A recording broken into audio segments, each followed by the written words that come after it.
Hello YouTube, this is OG for the win. And today we're doing best class or whatever. And this is just my character list I thought I'd show you. I have 2 level 69s. Okay, then I have this guy which I'm gonna get up to 85. And once he's 85, I'll get this guy up to 90, my 87 priest. Anyway, I'll just show you best class stuff.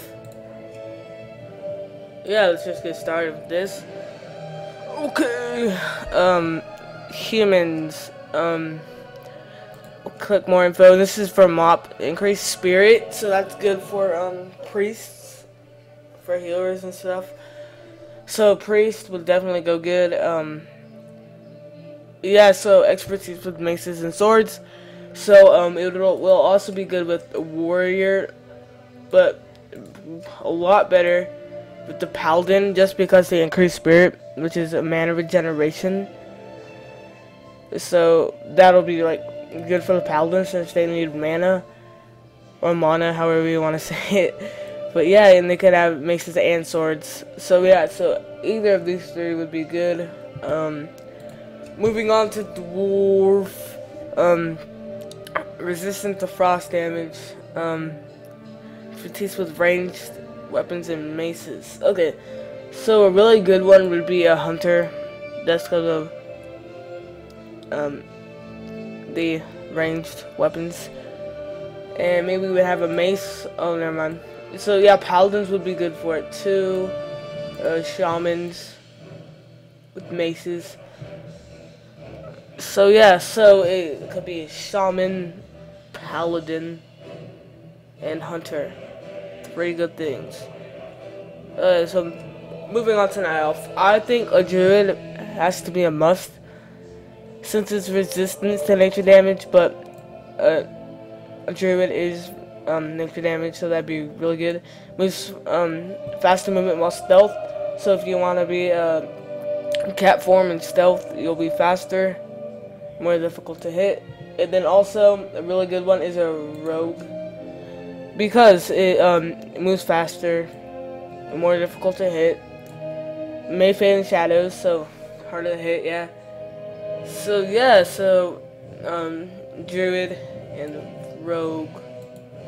Gnome, I would also, there's 3 things really good for the gnome. A priest, yeah, a mage, and a warlock, just because it has an increased mana pool and resistant arcane damage.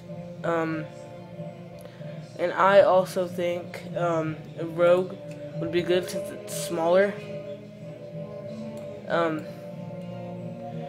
Yeah, it's like smaller and harder to hit, and also increased expertise with daggers and small swords. And I don't mean like it's harder to hit like in reality. I mean you can like jump around and like troll people is the word for it, I guess. So yeah, it says increased expertise with daggers and small swords. So yeah, that'd be really good for rogue. Mage, increased mana pool. And warlock, increased mana pool. Priest, increased mana pool. So yeah, Renee,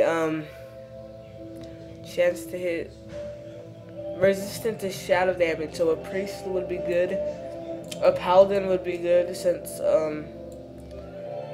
I don't know, it looks good on them. So yeah, they don't really have a good class except for a priest, because they can heal people because of their gift of Naru. So yeah, this is kind of a difficult one to explain. But Worgen, that can periodically move quickly, which is good for the rogue or the hunter, so they can just like get around and start attacking. Resistant to nature and shadow, pretty good. Speed increase, so yeah, I think a rogue would be good, a hunter, and druid for some reason, I don't know, because it's resistant to nature damage. Yeah, so it's resistant to nature damage, so that'd be good since, you know, they're dealing nature damage, but they don't really take it as hard. That sounded kind of wrong. Pandarian, the obvious one is the monk. Monk is good for the Pandarian. Increases benefits from eating food, of course, cooking skills, bounty, and taking less fall damage. Yeah, so a monk is pretty much the best for the Pandarian. Orc is pretty much an overall. I mean, damage done by pets increased, so hunter resistance to stun effects, so warrior or rogue may enrage to increase damage, so that would be a warrior and a death knight. So yeah, so warrior, death knight, rogue, and hunter. Moving on to Undead. May remove fear, sleep, and charm. It's good for all these, but let's get into this a little better. So shadow damage, a priest would be good somehow, because it doesn't really make sense, but it is. But it's shaman, because those are healer. Oh no, not shaman. It can't be a shaman. But yeah, so priest I think would be good for it, and so warrior, because there's a lot of those. Tauren, maximum health increase, so warrior and paladin would be really good. Or if you want to be a druid tank, that'd be good too.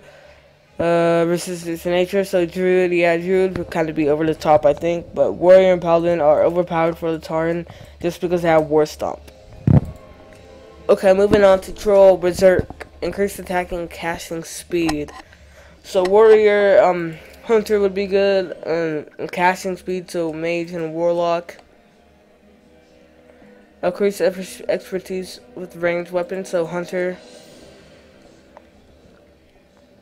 Moving on to blood elf,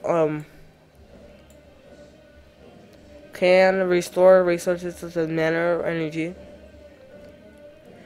So hunter would be good, I guess. A paladin is really good since they can restore mana or energy, which is hunter. So paladin or hunter, I would get into it. Whew. Like I'm gonna say again, goblins are small, so rogue jump around, and there's also can rocket jump forward. So like if you like, since they're like, oh, he doesn't really have any ranged attacks, they can just go like that, start killing him. Sorry if that was loud. But anyway, humans would also go good with death knights. So yeah, that's it's not PvP or anything, it's just it's the best for leveling.